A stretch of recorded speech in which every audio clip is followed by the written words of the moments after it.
سب سے پہلے تو آپ لوگوں کو، گھر والوں کو، افسی کو، ہمایوں بھائی اور ببلی باجی، آپ لوگوں کو بہت مبارک ہو. اللہ کا شکر ہے دونوں بچے نکاح کے بندھن میں بن گئے ہیں. ہیرا، میں سوچ رہی تھی ان کے نام سے کہ ہیرا، غار ہیرا سے ہمارا دین شروع ہوا تھا اور رسول اللہ نے جنت کا راستہ دکھایا تھا. تو دونوں غار ہرا سے جنت تک تو آپ کے گھر میں سب کچھ آ گیا الحمدللہ ایک ہی جھٹکے میں. تو اللہ سبحانہ تعالیٰ مبارک کرے. آمین ثم آمین.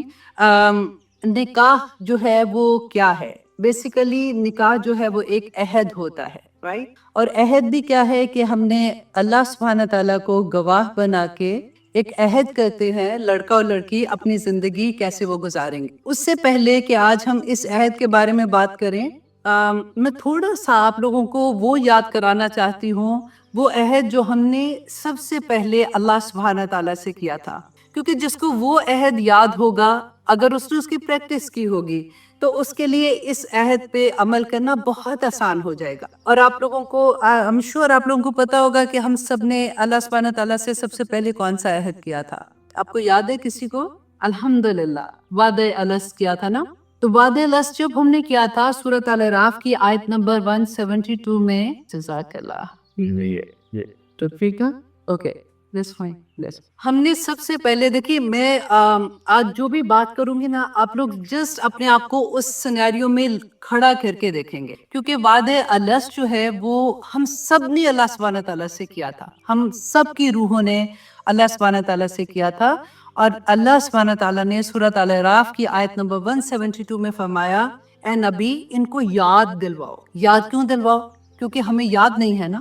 کہ اے نبی ان کو یاد دلاؤ وہ وقت جب ہم نے ان کو بنی آدم کی پشتوں سے نکالا تھا اور ان سے کیا وعدہ لیا تھا، الست بربکم، کیا میں تمہارا رب نہیں ہوں؟ تو ہم سب نے اللہ سبحانہ تعالیٰ سے عہد کیا تھا، بلا کیوں نہیں. اللہ سبحانہ تعالیٰ فرماتے ہیں کہ یہ عہد کیوں لیا گیا تھا، تاکہ قیامت کے دن کوئی آ کے یہ نہ کہے کہ مجھے تو پتہ ہی نہیں لگا کہ یہ میرا رب کون ہے. اب یہاں پہ سوچنے کی بات ہے کہ اللہ سبحانہ تعالیٰ نے جو اپنا نام رب کا لفظ استعمال کیا ہے نا، رب کا کیا مطلب ہے؟ رب کا کیا مطلب ہے؟ پالنے والا. نمبر 1 مالک، خالق اور مدبر. اللہ سبحانہ تعالیٰ اگر مالک ہیں تو میں اور آپ کیا ہیں؟ اس کا اپوزٹ کیا ہوگا؟ غلام، رائٹ؟ اللہ سبحانہ تعالیٰ نے اپنے آپ کو اگر رب کہا ہے تو ہم اللہ سبحانہ تعالیٰ کے غلام ہیں. اور غلام کون ہوتا ہے؟ غلام کیا کرتا ہے؟ ہمیں اپنی حیثیت سمجھنے کے لیے یہ سمجھنا بہت ضروری ہے کہ میں رب کی نظر میں کیا ہوں اور میرا کام کیا ہے. اب آج کل کے نوکروں کو دیکھ کے آپ یہ نہیں سمجھے کہ وہ غلام ہے، وہ بالکل غلام نہیں. آپ کو واپس جانا پڑے گا تاریخ کے اندر کہ جب ایک انسان بکتے تھے، جب غلام خریدے جاتے تھے، ان کے 24 گھنٹے اپنے مالک کے حکم کے مطابق ہوتے تھے. وہ اگر کچھ کماتے بھی تھے تو وہ اس کے مالک کا وہ حصہ ہوتا تھا، اس میں ان کا کوئی حصہ نہیں ہوتا تھا. اور یہ کیوں ضروری تھا جاننا کہ میرا رب کون ہے؟ کیونکہ اللہ سبحانہ تعالیٰ نے جب آدم علیہ السلام کو اس دنیا میں بھیجا، آپ کو وہ سب کو وہ سٹوری پتہ ہے کہ آدم علیہ السلام کو کریٹ کیا، جنت میں بھیجا، اس کے بعد اس دنیا میں بھیجا.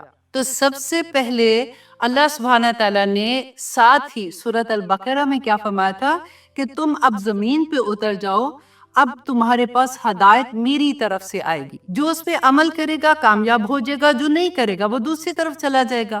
اب یہاں پہ دیکھنے کی بات ہے کہ آدم علیہ السلام کو اللہ سبحانہ تعالیٰ نے تو اپنے ہاتھوں سے کریٹ کیا ہوا تھا.